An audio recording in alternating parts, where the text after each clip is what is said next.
Welcome to another Patriots No-Huddle podcast episode. Steve Balestrieri, Mike T. Bate, Derek Havens here. As always, I appreciate the guys holding everything down last week, but the great episode. Hopefully you caught that. I was on vacation. I'm back now. Life is good, and I got my guys with me. Mike, how you doing today, bud? Doing great, Derek. It's great to have you back, bud. Definitely the trio is once again complete, and we're ready to talk some Patriots football. Of course. Of course. Again, this podcast is brought to you by PatsFans.com. So please do subscribe to our YouTube channel, PatsFans.com YouTube channel. And also, if you could like, share, or leave us a review on Apple or Spotify, that would keep us high in the podcast ranking so other Patriots fans can find us. Steve, how are we doing today, bud?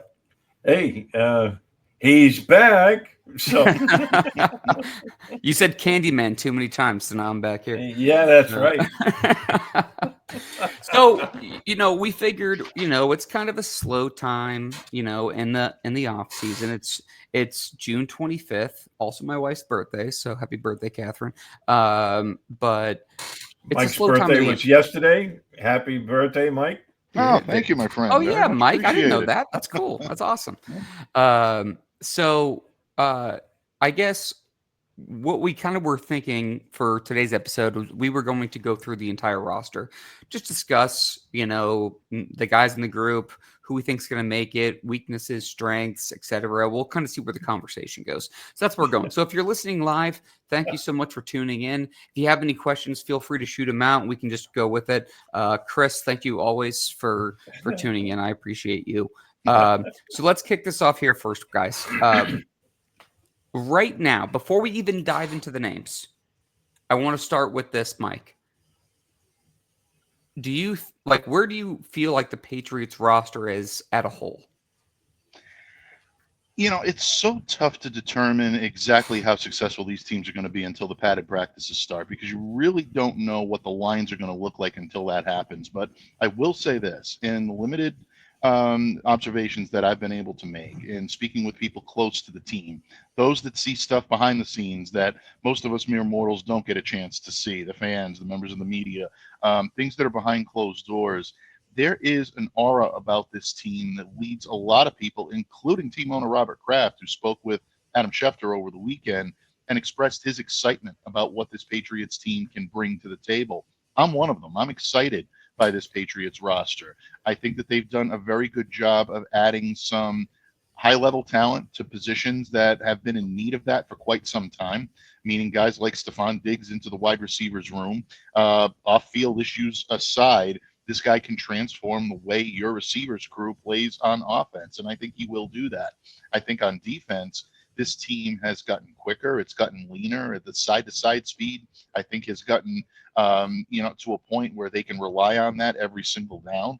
The Patriots are going to be a much more aggressive team on both sides of the ball, and when you're playing aggressive and you're playing with confidence, anything can happen. So when I look at this roster from top to bottom, is it perfect? Absolutely not. There are still areas that are in need, and I'm sure we're going to discuss those today. But bottom line, I'm very encouraged by what the Patriots are doing. If they're not there yet, and I don't think they're there yet, they're heading in the right direction, and that's more than I can say for the past couple of seasons in New England. Yeah, no, I agree with all of that. Steve, what are your thoughts? Yeah, I agree with everything Mike was just saying, because I think, Mike Vrabel came in with a vision, and it's on paper looking like he's going to accomplish that, and that is rebuilding this team. And Derek, I go back to what you said about 4 years ago. We You'll have to remind me. I speak a lot. well, yeah, that's very true. However, you made the point about 4 years ago that this team really needed to be torn down to the studs. Yep. In the rebuilding process, and I think they finally done that. I mean, we're looking at possibly 10 or 11 new starters, which is I would say at least, yeah. I mean, that's wholesale change. And, they've gotten rid of, I won't say getting rid of, but they've changed out a lot of the old stalwarts that have been here for a while. And, they brought in new blood, a whole new philosophy. And, right now on paper, I think they've already accomplished that. Now we'll see how it all, translates into the field, because with that many new moving parts, obviously it's going to take a while to gel. But, I'm really excited for this season because, and the three of us have long advocated for the Patriots to have a more aggressive and, as Mike Vrabel puts it, violent defense. And I think they're going to be that way. Yeah, this reminds me of kind of going back to like the Andre Carter years, where I think the defense is going to be more penetrating. We'll see. I mean, I guess we'll get back to that. That's kind of a longer conversation than I meant it to be. Going back to what you said, Steve, about what I said a couple of years ago, it was really about getting back to the foundation, because sometimes I feel like when you middle it, John Rook, who's the PR voice for the Patriots and a good friend of mine for a long time, told me this when I was a senior in college for the 8th time, like Van Wilder.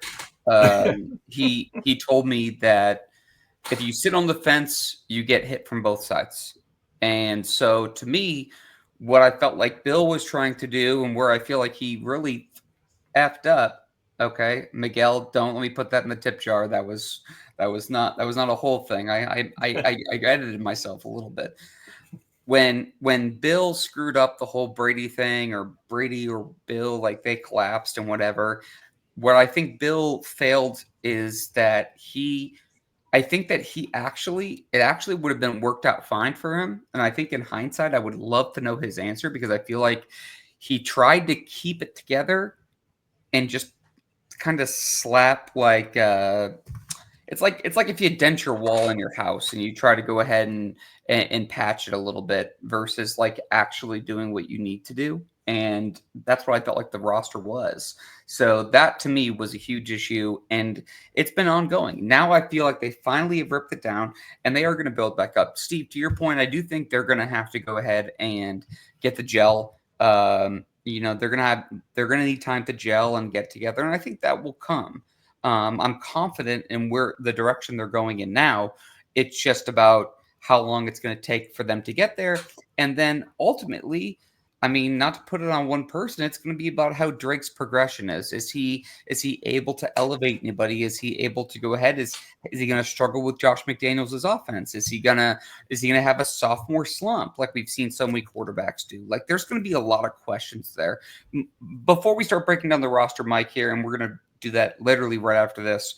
Mike, do you have any thoughts on what we're talking about right now? No, I think you guys are right on the money. And look, any roster, I think whether it's put together to win immediately right out of the gate, or whether you're building for the future, is going to need time to gel. That first couple of weeks of the regular season, I think, is a learning experience for any NFL team, regardless of your playing level, regardless of your experience level. Every team needs time to come together, especially a younger team like the Patriots with so many new faces. So I would definitely preach patience, temperance when it comes to what the Patriots look like right out of the gate. But there are going to be a lot more moments this year that are going to make you open your eyes and say, wow, once this team comes together, that's what they can look like. I think that's where the excitement's coming from in New England, and it should be. I definitely do not blame any New England Patriots fan right now that's excited about this team. Get excited. It's time. I would say this for all 32 fan bases. If you're not excited at this point of the season, then I don't really know why you watch the sport. Everyone should be excited. Like every season is a snowflake. It's not the same. So like that needs to be a thing. And for the Patriots, look, like I personally think they're going to win more games this season than they have collectively the last two. I think they're going to go in like the 9-ish win range. We'll get to that later. Okay, like a different episode, different day. We'll talk about that. I think they're going to be in like the 9-win range. But, are there going to be bumps and bruises? Yeah, I do. It's a new coaching staff. It's very different than it was. Again, middling it with the coaching staff last year. Big overhaul. So we'll see. All right, let's get into the roster here. Again, thank you for everyone who's joining us live on Patriots No-Huddle, brought to you by PatsFans.com. Mike, I'll go to you first. So let's start with the quarterbacks. So obviously we have Drake May, Joshua Dobbs, and something named Ben Wooldridge. And I'm just kidding to Ben, no offense. I think on paper, I think it's really going to be probably closer to 2 quarterbacks, and I think Ben will probably be on the practice squad. It's actually a pretty light quarterback room. I'm a little surprised. I think it shows how much faith they have in Drake and also in Joshua Dobbs. What are your thoughts on the quarterback situation? Yeah, I think the Patriots carry 2 on the main roster, and I think Ben will end up on the practice squad. And again, I think it speaks to Josh McDaniels' faith in having a young quarterback like Drake May, who's more than capable of handling the load. Of course, always make the caveat that, this is based on good health, assuming good health for all 3 quarterbacks. But Drake is the guy. There's no question about it. And, Joshua Dobbs, is his game ideal? Are there elements of his game that concern me a little bit as a backup? Not so much as a backup. If he has to be a regular starter, yeah, I think there are some concerns there. But he is a veteran presence there.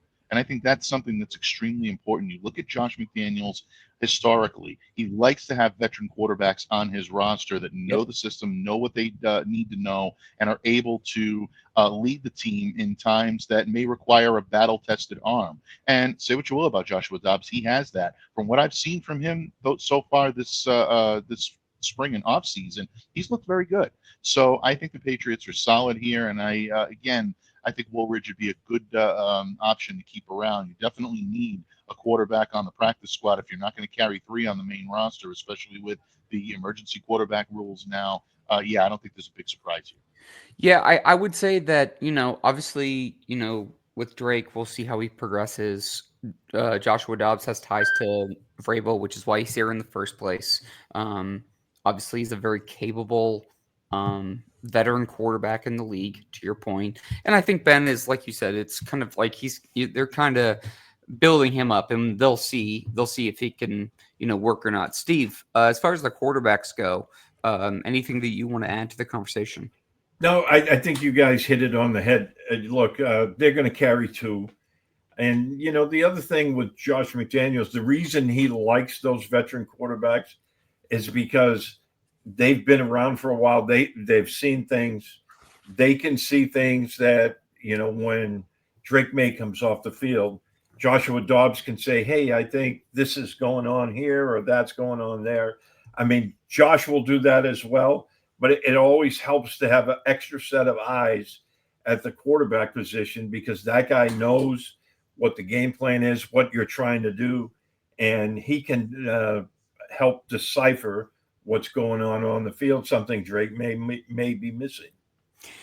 I would say this too, of all of Josh's faults as a head coach, and we can go ad nauseum about where he screwed up.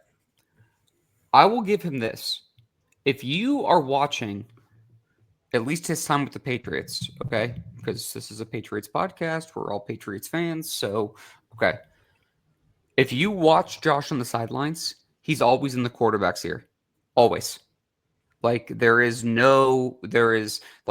guy comes up the sidelines, I don't care if it's Brady. I don't care if it's Brian Hoyer. I don't care if it's Jacoby Brissett, if it's Drake May, Cam Newton, whoever it is, he is always in the ear of the quarterback. And I feel like his communication is so underrated as a coordinator.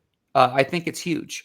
And that's why I'm really excited about the Drake May and Josh McDaniels relationship, because to me, I know Drake has a lot of promise. And I mean, shit, anyone who's listened to me the last couple of years, I've been talking about Drake May for a long time. I'm a huge fan. Like, I think the world of the kid, but I also know that he almost needs to be reined in a little bit. And I think Josh is going to do a really good job of that. And that's exciting. Like, to me is like, man, like, think about what Josh was able to do with Mac Jones.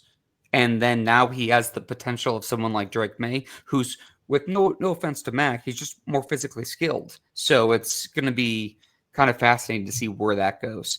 Guys, if we go to the running back position, and I'm going to include Brock Lampy in this, the undrafted free agent as a fullback, I'm going to include him in that room because I think that I honestly feel like he has the ability to make the team. So Lan Larison, another guy who's a UDFA, who's kind of someone to keep an eye on because I think that if he has some special team ability, I think that there could be something there, or at least the practice squad, unless he gets claimed by somebody else.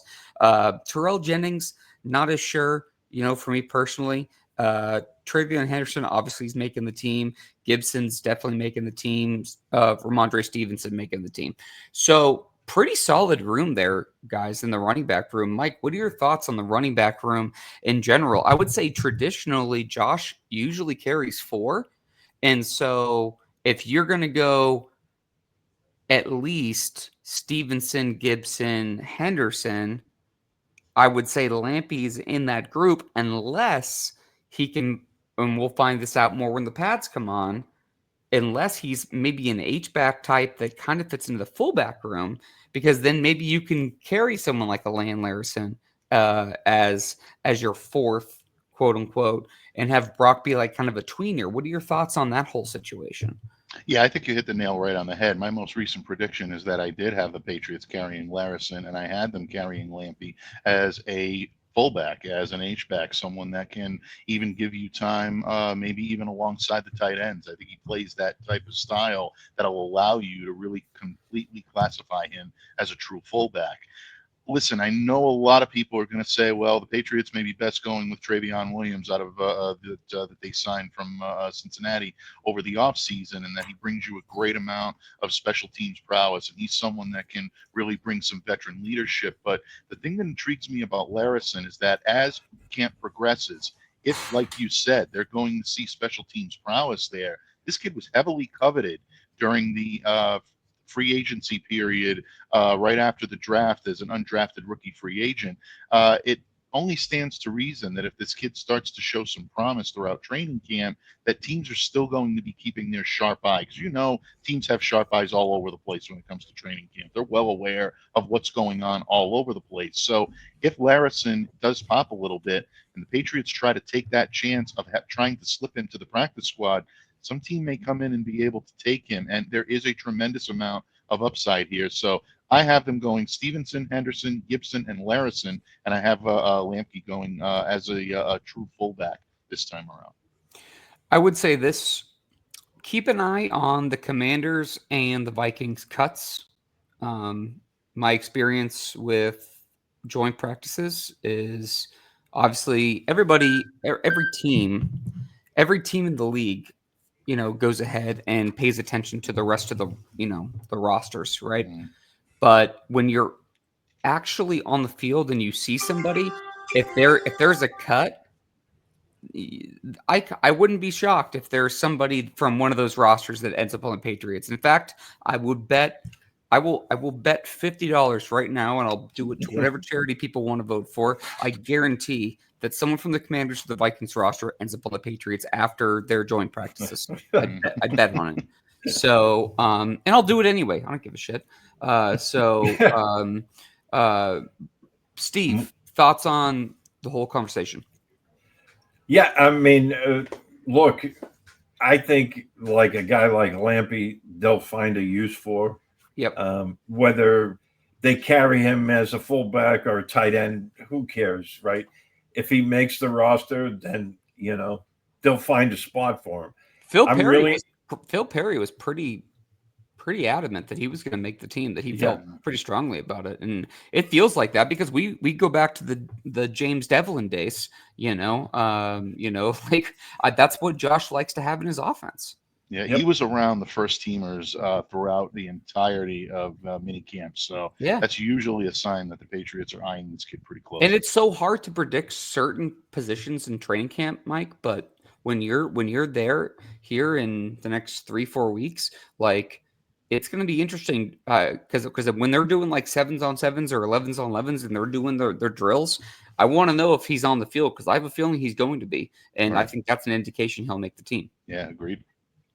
Yeah. And, I'm also very intrigued with Larison, obviously. Yep.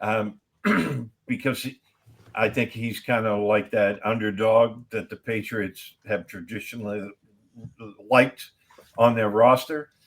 I also read that in some of the two back packages, they were combining Travion Henderson and Antonio Gibson, like in the passing game.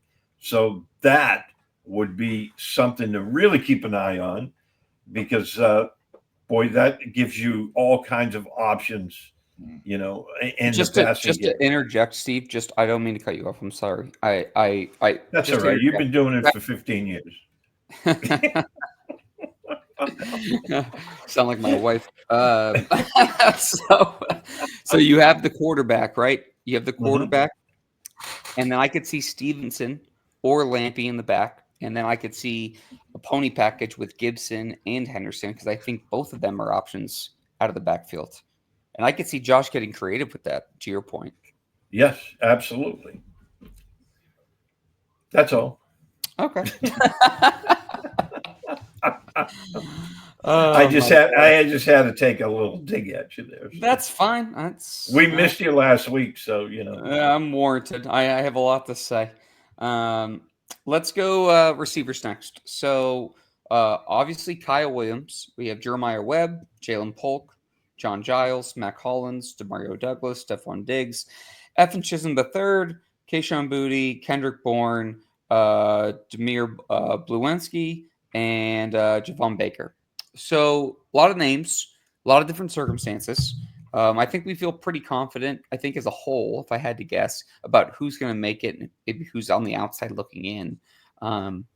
Stephon, based on the workout videos we've seen, I feel like looks pretty good for a guy coming off an ACL injury.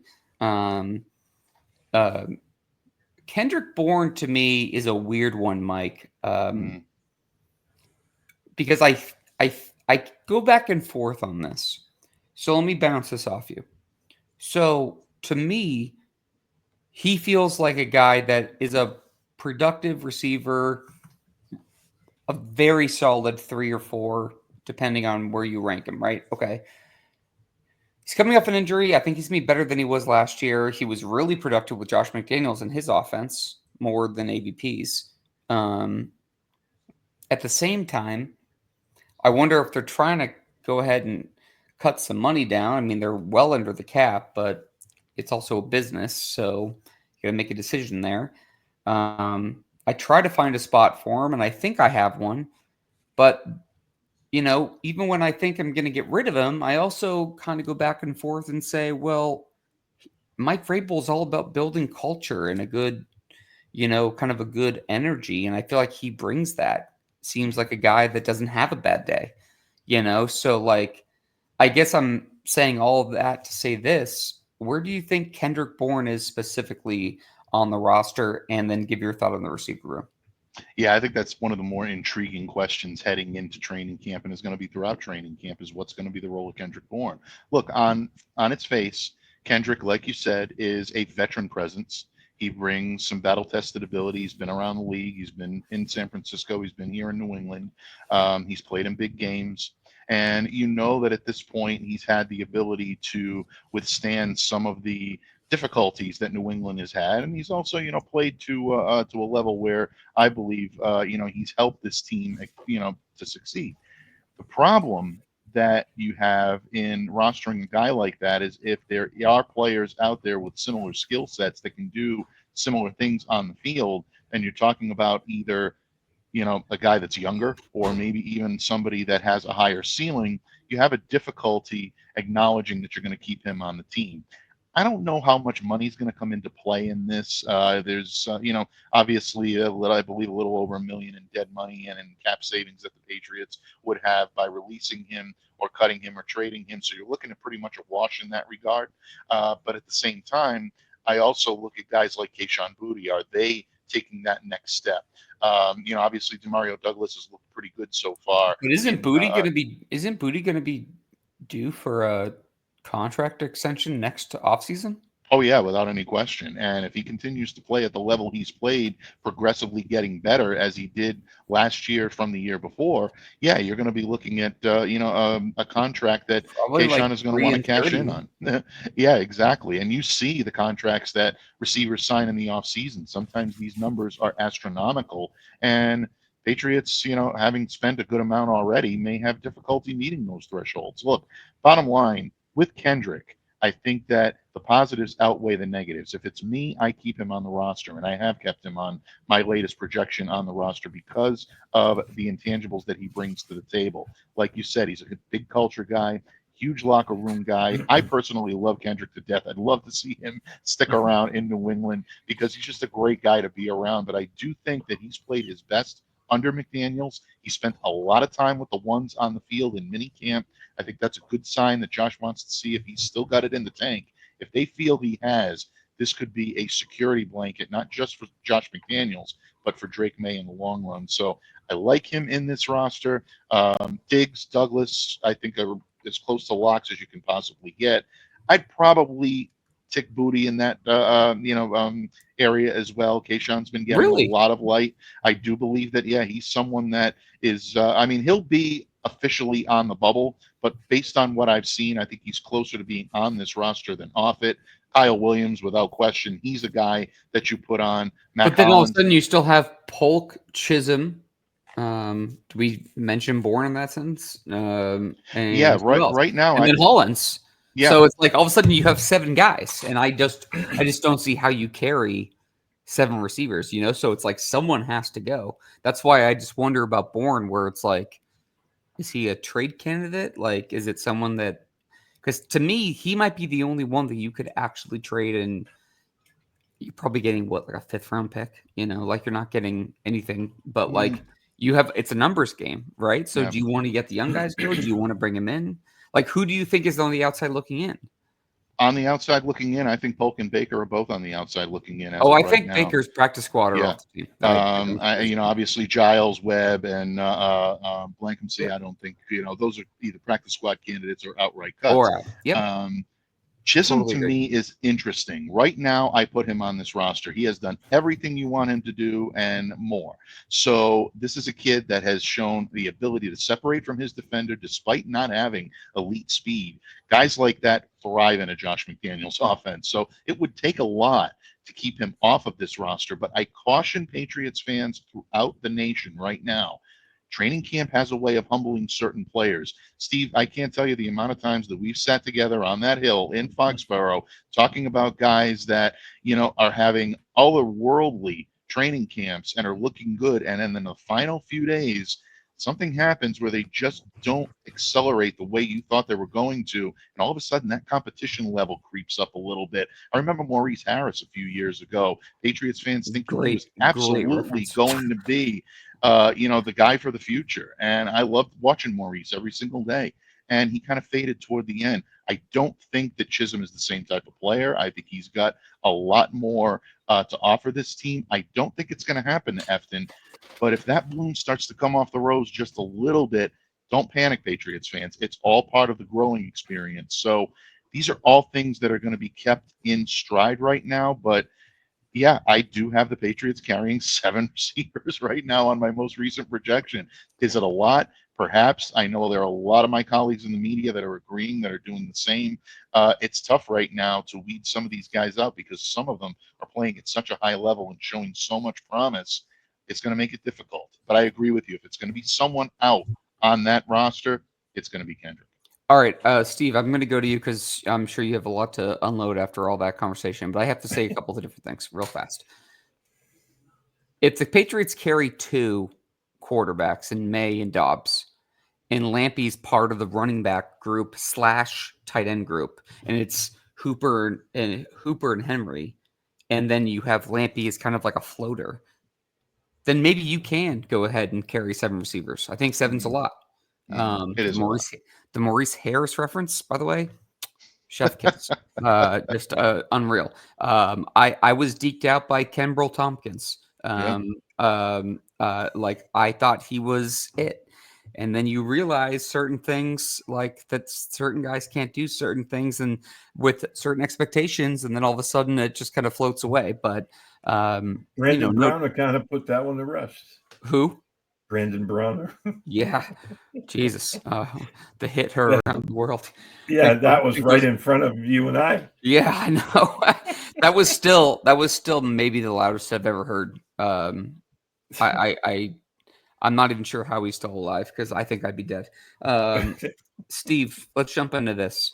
So, I mean, obviously you can, go through whatever you want to go through with this whole thing, but don't you think that if we're talking about two legit quarterbacks, two legit running or tight ends, one fullback, and like three running backs, maybe we can carry 7 receivers? But if you had to pick one, before you even answer all that and go through whatever you want to share, if you had to pick one that was going to be on the outside looking in, who do you going to pick that you think is not going to make the team?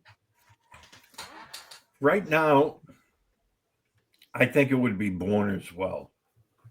But saying that, I think that they probably are going to keep 7 initially, because Diggs is coming off the ACL, and they could also be on PUP, by the way, which could totally skew everything we're talking about.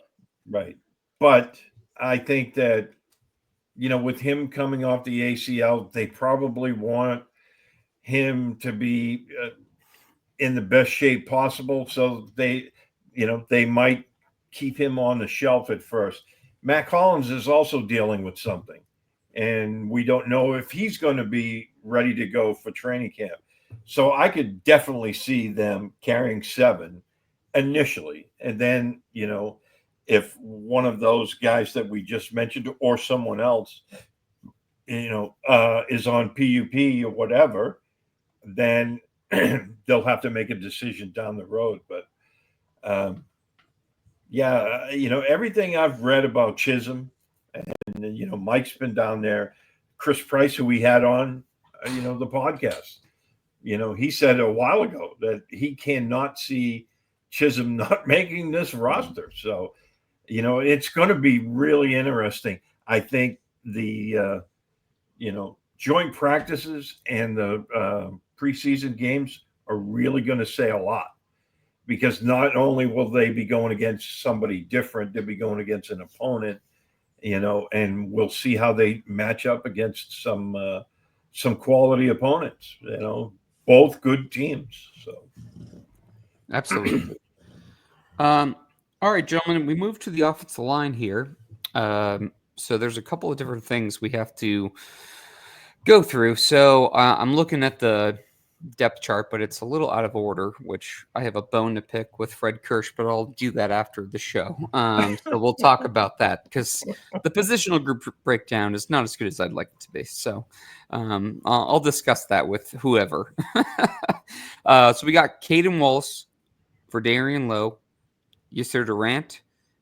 We also have Morgan Moses, Demontre Jacobs, Will Campbell, Marcus Bryant, Mike Nwenu, Jack Conley, and then City So, Tyrese Robinson, Layden Robinson, Mekhi Butler, and I think that's it. But it's super. How about Will Campbell? I said Will Campbell. Oh, you did? Okay. Yeah. Or at least I thought I did. So it's a little out of order. We'll discuss that with them later. To me, guys, it seems like right now on the surface, Mike, and I'll go to you first. Will Campbell, left tackle. Guard, I feel like, is quite literally up for grabs. Could be a lot of different people. Center, I think, is going to be Bradbury, but I don't know. Right guard, Nwenu. Right tackle, Moses. I think I've heard Caden Wallace's name actually floated as maybe even moving to guard. So I think that's something to keep an eye on.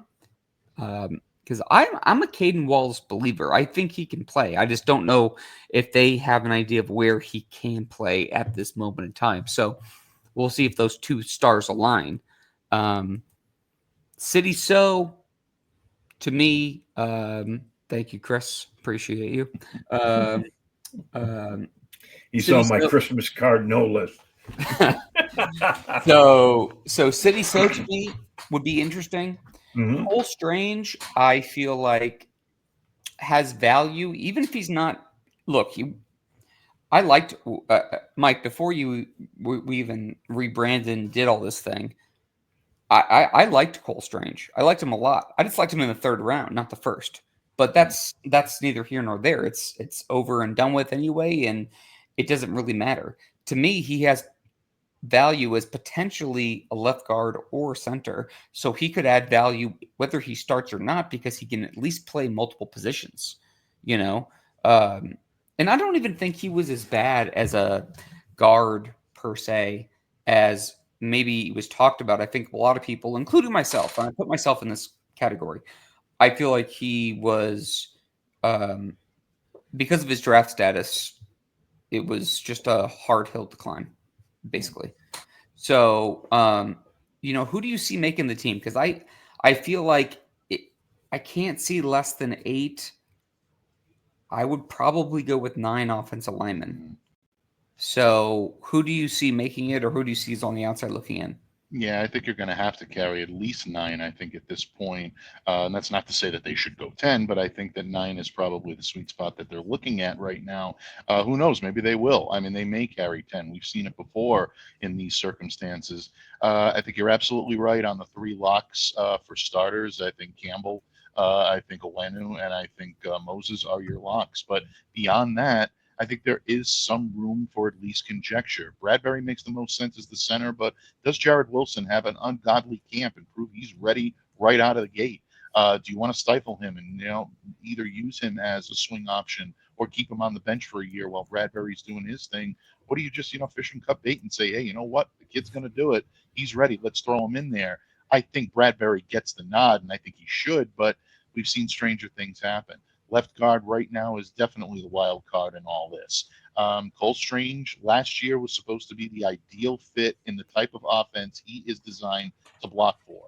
And that was, a zone heavy outside zone run under Alex Van Pelt. That was going to be his opportunity to show what he really could do. People forget that's what he was drafted for when Bill Belichick took him in the first round. Patriots wanted to make a move toward that outside zone Shanahanian, McVayan hybrid offense that they wanted to run under Patricia. And obviously that didn't work out. They just didn't have the personnel to do it, both in the coach's room and on the field. But that's what Cole was designed to do. So under Josh McDaniels, does he get the chance to thrive? If he doesn't, it doesn't surprise me that a guy like Caden Wallace would get a second look there, because you're right, Derek. This kid can play. He is a NFL caliber offensive lineman. You just have to find his niche. Once he does, he'll make some team very happy. Hopefully, it'll be the New England Patriots.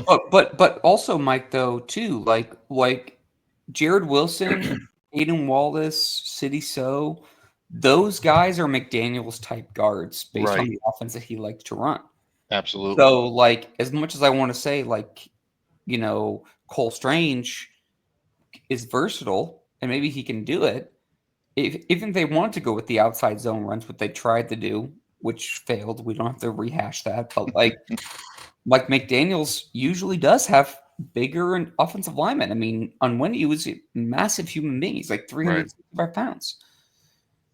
Absolutely. And for that reason, I do have City So making this roster where a lot of people don't, because there is a prominent, value that Josh McDaniels places on sizable, stronger options. He's always run a more gap-oriented offense. I'm not saying that that's going to be how he's going to hang his hat this year. I know he's going to try to diversify and kind of incorporate more outside, more modern NFL concepts into that type of offense, but it's still going to go back to the bread and butter, and City fits that bill very well. It doesn't surprise me that he struggled last year under a guy like Alex, who typically does not like those types of linemen. So yeah, I think City could be a name to watch very closely this time around. And who are the Patriots going for when it comes to depth on this roster? Are they keeping someone like a Vidarian Lowe around as a depth option at tackle? Did Layden Robinson show enough in his rookie season to earn a spot as a swing guard These are all things that I think Patriots fans should be watching right now. To me, this is the most intriguing group on this roster right now. Yeah, it's so hard to judge. It's going to be under a microscope at training camp, and I don't care if Dante's not there anymore. It's still Dante's Inferno to me. It's so hard to watch in that back left center of the field. If that's where Mike's going to have the guys, I mean, I guess it'll be different. So we'll see. Steve, to me, it's Will Campbell, it's City So, Jared Wilson, Garrett Bradbury, Cole Strange, Mike Nwenu, Caden Wallace, Morgan Moses. Am I forgetting anyone? I think those 8 are actual locks. I would feel very confident about all 8 of those guys. Is there someone else that you would add in there, or that I forgot? No, but what I was going to pose a question to you two guys. What do you guys make of them bringing back Yasir Durant? He just won the UFL championship there, and he has versatility to play tackle or guard. Was that just a camp body, or do you think that they like something about this guy that they want to bring him back? Real fast, Mike, I'll just say this. I would say that I just listed 8. We just talked about having 9 or 10. I think 9 would make a lot of sense, especially if we're doing 2 quarterbacks, 4 running backs, including Brock Lampy, 7 receivers, 2 of those. That's 25, right? Then you have another 25, and then you have a couple of specialists. Like, I could see that working out, maybe 24. I don't know. Durant, to me, Steve, I would say probably on the outside looking in, but they probably look at him as a guy that brings versatility, and they probably are looking for backup, strength. So, Mike, what are your thoughts on that? That's the key right there, Derek. You hit the nail on the head. It's versatility, Steve. Right now, I think Yasser knows a Josh McDaniels offense. He's played in it before. He knows the system. He's going to be able to come in, be a learning guru, for lack of a better term. Well, maybe that's being a little too lofty, but he's going to be a mentor, someone that can provide direction, experience on the field. But I will say this about linemen as well. They do evolve over time. And I can tell you the last couple of years, from those that I've spoke to that have connections to the UFL, he's been very highly regarded as one of their top offensive linemen, and one of the big reasons why the DC Defenders were champions of the UFL this year, and he helped to hoist that trophy. So the Patriots are not doing this in a vacuum, folks. They're bringing him in because he can add value, whether it's camp value or whether it's regular season or maybe even practice squad value. I think he's got a little too much light on him in terms of his NFL experience to simply be a practice squad addition. But that's going to be intriguing during training camp, how they're using him, how they're deploying him, who he aligns with. Is he getting time and getting reps with the first unit? That's going to be telltale when it comes to what they really think of Durant. But right now, I'd say anything is on the board when it comes to him, save for a starting role. Yeah, I don't see that. I mean, but the fact that they brought him back, at this late juncture, because, I mean, he missed, all of the spring. And the fact that he was on the team, prior to that, I don't think this was just a camp body type situation. I don't think so either, Steve, because you know as well as I do. I mean, Josh knows what he knows, and he knows the offense. So if he's had familiarity with that, it's probably one of those situations where he felt comfortable because they know they're going to have some versatility in the. If you're on the bottom end of the depth chart of running back or receiver or defensive back, you're going to have to play special teams.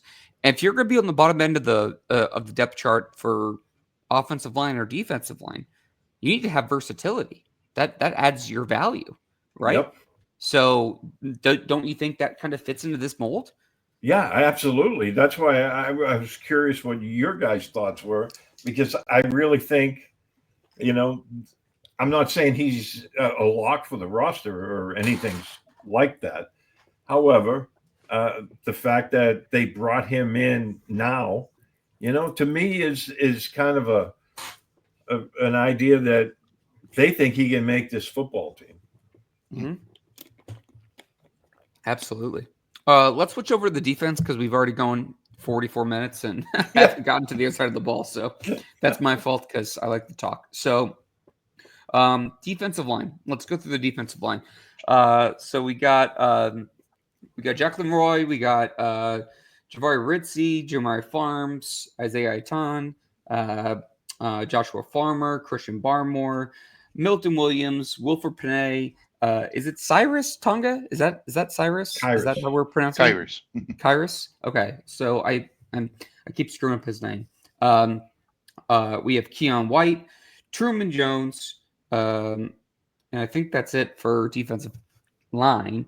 I would say similar to offensive line guys. I see a scenario where they have essentially Harold Landry, Milton Williams, Christian Barmore, and Keon White all on the same line. I think Anthony Jennings, we'll get to the linebackers, but I think Anthony Jennings will be rotating in quite a bit. I think Kavion Chasen will be rotating in a bit. So we'll talk about that. I think some of the bigger defensive tackles, I'm kind of curious about. I think they will want to have them, but really Vrabel's scheme is more of a penetrating. Terrell Williams, the defense coordinator, more as like a one gap system. So really it's like, okay, their job is to shoot between the center and the guard. Okay, so they're going to go ahead and jet up front. So I get that, but I wonder if like Jeremiah Farm fits into that. I feel like he does, but I feel like they're going to have to kind of have a rotation base. To me, I'd be surprised if there were less than 9 defensive linemen on the roster. I would be really surprised because of the penetrating and the violent style that they want to play with and how much energy they want to play with and what they're asked to do. It's not two gapping where you're like basically playing like shoulder to shoulder with an offensive lineman, and then you have to go ahead and pick which gap the running back's going to go through. It's not like that. It's going to be more upfield, so I think they're going to need more guys to rotate to keep them fresh. Mike, what are your thoughts on the defensive line? Yeah, I think you're right on the money. And I do think that Farms does fit into that. I do think he has the athleticism to be able to show that. And in some circumstances, especially this offseason and OTAs and primarily in minicamp, we've seen him work to that advantage a little bit. So keep an eye on Farms because I think he's going to be an interesting name to watch over the course of the next couple of weeks in terms of whether or not he's going to add depth to this defensive line. You mentioned Kyrus Tonga. I think that the Patriots would probably look to solidify him in this defense to have that nose tackle, someone that can be a body that does take on the run. I think that's important in the type of defense that they want to run. So I do think Tonga is more of a keep than a miss at this point. And again, there are different players that are going to be able to succeed in this roster that maybe they didn't have the chance to last year. So in terms of the defensive line, I'm really looking forward to seeing what guys like Landry are going to add to that as an edge rusher and someone that can get after the passer, but also be a true lineman. This defensive line right now, all over the front seven, but this defensive line right now really is intriguing. Absolutely, 100%. I want to thank everyone who's listening live right now. We have a lot of live listeners to Patriots No-Huddle, brought to you by PatsFans.com. I want to shout out Timothy Hazelton for liking us on Facebook. I appreciate that, my friend. Steve, pick up on where Mike left off. What are your thoughts on that? Yeah, I think, when you're looking at this defensive line, obviously it starts with Williams and Barmore in the middle. And having Barmore back healthy is such a boost for this defensive line. And then, I think you need a guy like Tonga because, like, as you said, occasionally you're going to have those short yardage goal line situations. You need that big body up front that can take on those double teams because, we know the other guys can penetrate, but, in those type of situations, guys like that are invaluable, Farms is an interesting option to make the roster. I think, him, Farmer, guys like that are going to be really fun to watch. And I'm assuming when you said 9, you're including guys like Landry Keon White on the defensive line. Yeah, the front seven is hard. It's kind of convoluted, Yeah, right? Because yeah, but you have edge yeah, players, linebackers, yeah. defensive linemen. It's tough. And with those guys, you can include them wherever you want, but those guys are locks as far as I'm concerned. And then you have your other guys like Braden Swinson. Who I think I'm really curious, Mike, when you're down there. I'm really curious about some of the pass rush drills if you get a chance to see him, because I think there's a chance that he flashes a little bit. I think so. Yeah, you're not going to see this kid back there too, gapping it. He's going to be attacking. He's going to be on he's going to be on alert 5 and ready to launch at a moment's notice. He's one of the ones that I'm really looking forward to. Absolutely, yeah. Chason's another. And you look at these guys and what they bring to the table. It's going to be a lot of fun to watch. Well, absolutely, and between, I mean, look, you have your long snapper, your punter, your kicker, right? And then I'll call it the Matthew Slater position, which was Brendan Schooler. So to me, you have 4 specialists. So if you're going to have 24 or 25 on offense, you're going to have whatever the opposite is on defense. Like you only have room for 53, right? And then you have your other squadron. So we have to kind of go through that. Linebacker, as far as linebacker goes, oh my God, Fred, I'm gonna go after you after this. I'm gonna this this roster is so out of place. So we got Jelani Tavai, Braden Swinson, Robert Spillane, Cam Riley, Elijah Ponder, Marte Mapu, who's finally listed as a linebacker, by the way, thank God. Harold Landry, Anthony Jennings, Jack Gibbons, Christian Ellis, Kavion Chasen. I would say Chasen, Ellis, Gibbons, Jennings, Landry, Mapu, Spillane, and Swinson are all locks. That's 7. So where does Jelani Tavai fit into this, Mike? Right now, he may end up being the opposite end of the spectrum. And look, that's going against the grain. Right up until his injury, everything we saw about Jelani was that he was getting reps with the first team. He was out there, very active. Now, were the Patriots doing that because they believe Jelani to be an intangible part of this defense coming forward? Maybe they were doing it to find out the way in which he best fit into this defense, because it's not a hand in glove fit, and it is going to be, I think, a difficult sell for Jelani Tavai to succeed in this type of defense each and every week in and week out. The injury complicates things, and from his perspective. So if you're looking for a guy that might be on the outside looking in, Jelani Tavai may end up being that guy, not because he's not working hard, because we saw him out there doing everything he needed to do prior to going down with his injury. I think it may just be a numbers crunch here in terms of potential fit on this roster. And you have so many guys that the Patriots have signed that do fit this scheme very well. So, he could be on the outside looking in come September. Steve, we talked about 9 guys on the defensive line potentially. We just listed off 7. So that's 16, which leaves you room for 18 defensive backs. And then we have room for specialists and what we talked about on the offense.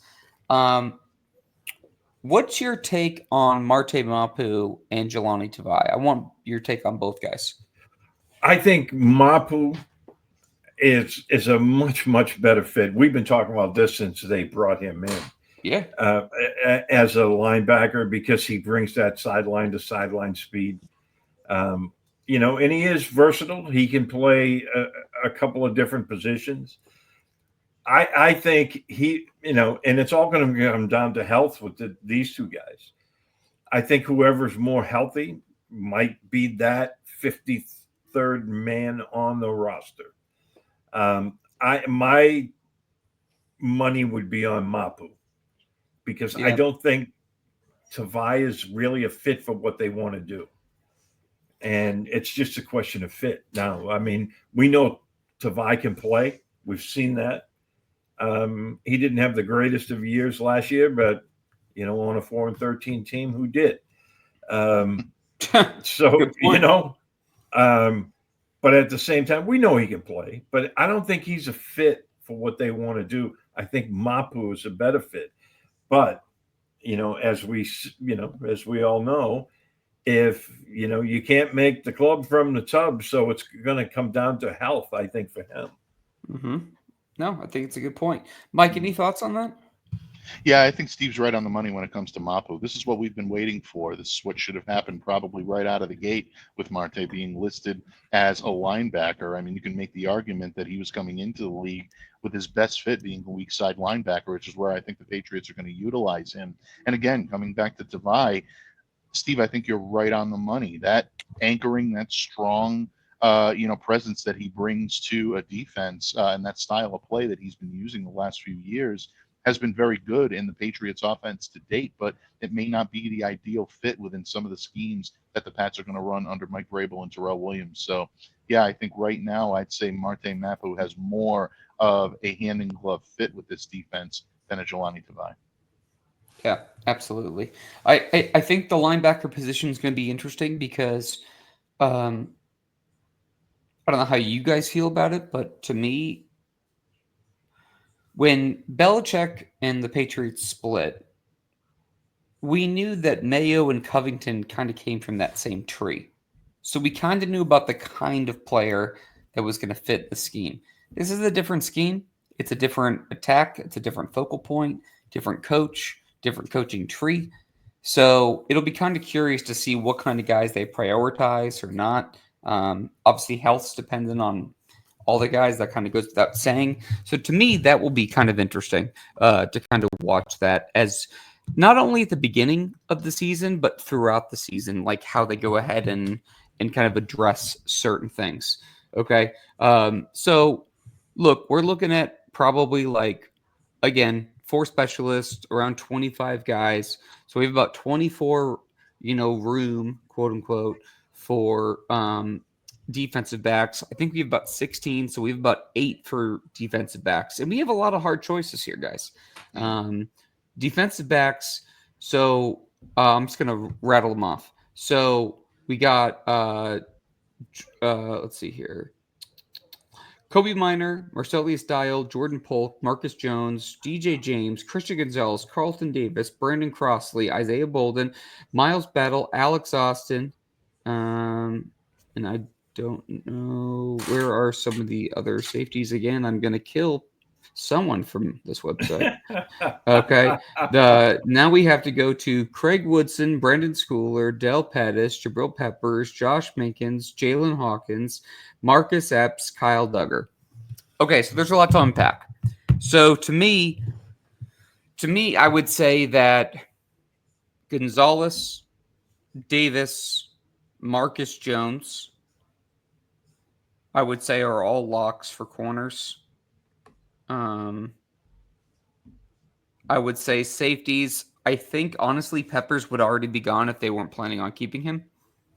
I don't think Duggar's going anywhere. I don't think Woodson's going anywhere.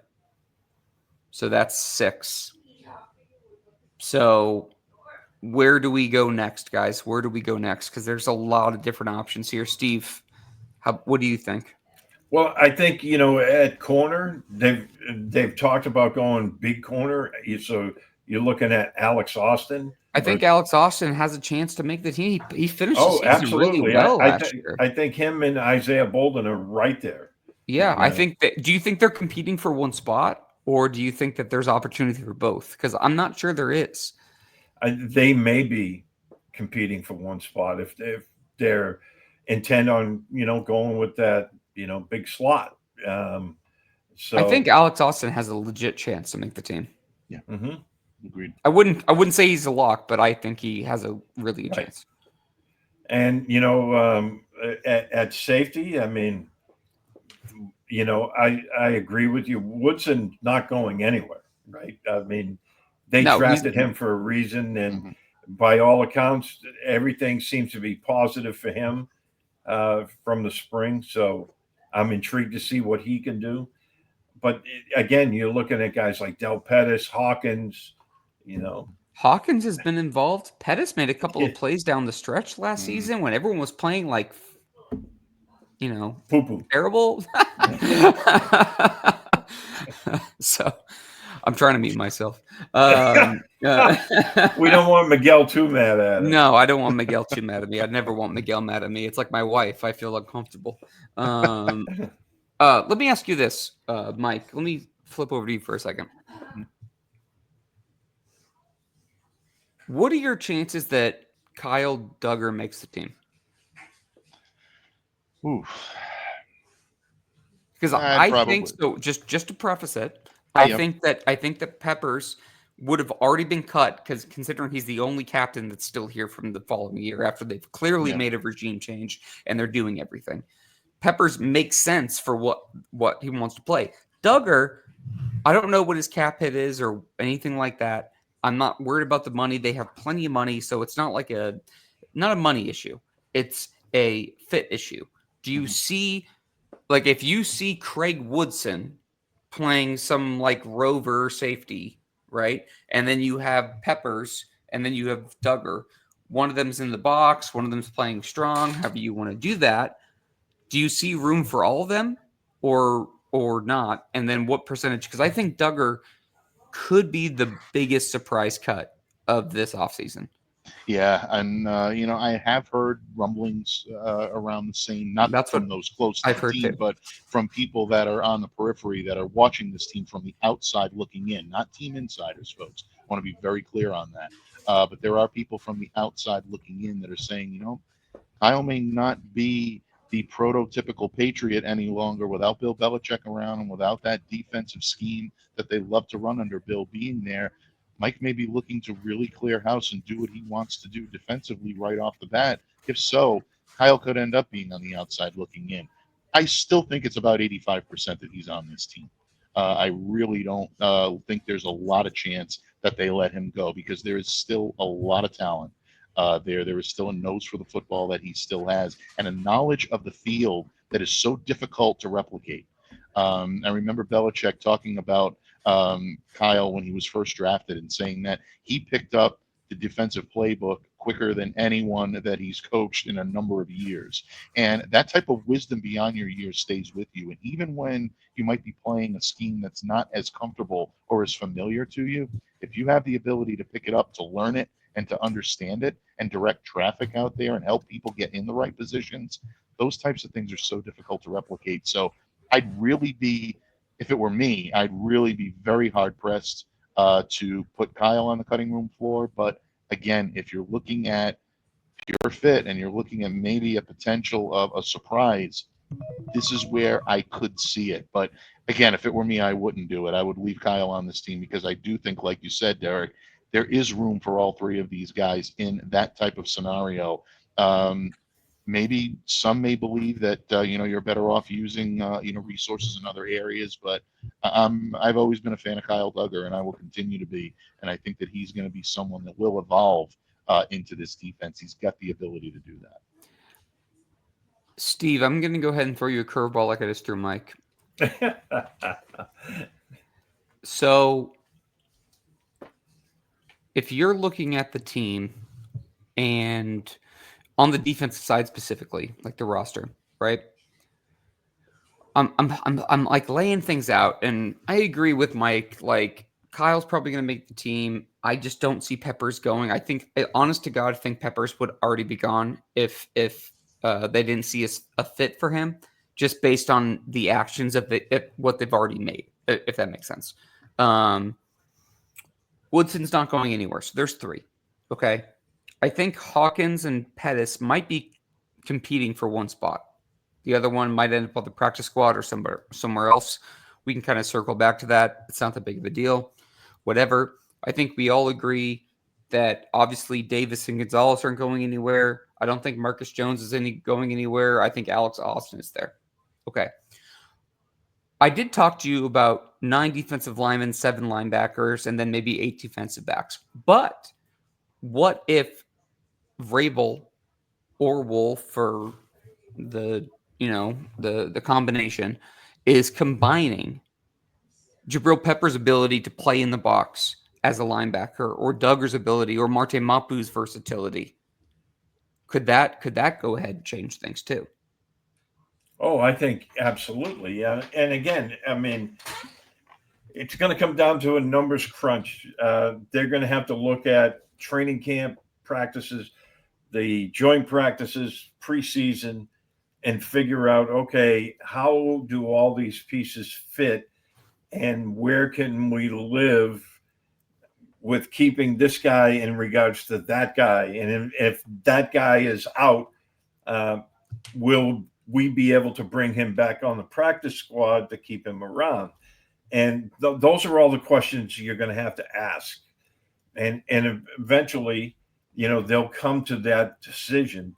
But I mean, it's going to be a tough one because I think they have a lot of talent at the safety position. And traditionally, that's always been a strength of this team. Going back years and years, they were always strong at safety. And I think this team is going to be the exact same way. And, there's going to be some guys with long faces, obviously, in September. But I think a lot of the guys that they cut in the secondary, they're going to try to bring back. I agree with all that. Very good point. Guys, I'm trying to. I want to wrap up here because we've gone a little over an hour. I don't know if there's anything we haven't touched on. Is there anything that you guys wanted to bring up? I feel like, again, we have Borgalis, Beringer. I don't know why I always forget the new long snapper's name, Ashby. I keep wanting to say Cardona. Julian Ashby. Yep. Yeah, I don't know why I keep forgetting his name. And then I put Brendan Schooler in that just as like kind of, again, the Matthew Slater role. So those the four there. So we'll see. We'll do a collective 53, breakdown here in a couple of weeks. But I think we're kind of honing in on what the roster is going to look like. I'm just waiting for like the biggest surprise cut. I feel like there might be another shoe to drop there. I don't know, just a gut feeling, but who knows? They could swing a trade. You never know. Yeah, I do think. I do think that there's a trade on the table. For whether it's a receiver, whether it's a front seven player, I could see them adding someone. Again, I do think that the training camp joint practices, when guys are moving spots, some people just make like a player for player trade. I'm not sure. I think it's going to be interesting. Steve, to you, final thoughts. Well, I think training camp this year is going to be must-see TV, right? I'm glad Mike's going to be down there, because we look forward to hearing his reports from what he's seeing down there because, there's so many new faces and intriguing faces. I think this roster, is it perfect? No, not even close. But I think it's light years ahead of where they were a year ago. Mike, when you go to training camp, if you want to pull into Westwood, and there's a grocery store right off the highway, if you can get some tomatoes, because if Mike Dussault grabs the megaphone and starts doing I guess like the roar stuff, I want you to hurl tomatoes, and you can actually sign my name on them, and I will text him that literally right now. So please don't let him do that anymore. Dussault is an honorary. He is an honorary Paisan. I am not throwing anything in his direction. I love Mike to pieces. He knows that. That's funny. Mike, any final thoughts for you, bud? No, I think you guys have covered everything that we wanted to cover here today on the pod.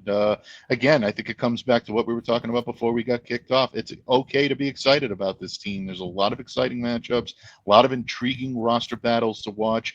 Training camp is phenomenal. I always love it. It's my favorite time of the year as a football fan. And obviously covering the team, it's going to be really fun to watch this new era in Patriots football. Robert Kraft told Adam Schefter earlier this weekend, I can promise you it's going to be a lot of fun. I think he's serious about that, and I do think that proclamation is going to come true. No, I totally agree with you. I said this earlier, but like every single team in the league, all 32 fan bases should be excited at this time of year. For the Patriots, yeah, it's been a little turbulent the last couple of years, but I think that we are all kind of on the same page. I do think that they're going to have a better year. I guess it's really going to be determined on a couple different things, a couple different variables, but I'm looking forward to it. So anyway, for Steve Balestrieri, Mike Debate, Derek Havens, I want to thank everyone who's listened live. We've had a ton of live listeners to Patriots No-Huddle, brought to you by PatsFans.com. I appreciate the people that have commented in. Chris, always appreciate you, buddy. I just want to go ahead and say that we'll be back next week. Not sure exactly what we're going to bring to you, but we're going to go ahead and give you something before we get ready for training camp. If you guys have any suggestions or anything you wanted to discuss, feel free to reach out. We have our Twitter handles here. And again, please do subscribe to us on our YouTube, PatsFans.com channel, Apple or Spotify. Like, share, leave us a review. Keeps us high in the podcast ranking so other Patriots fans can find us. And I will see you guys next week. Talk to you then.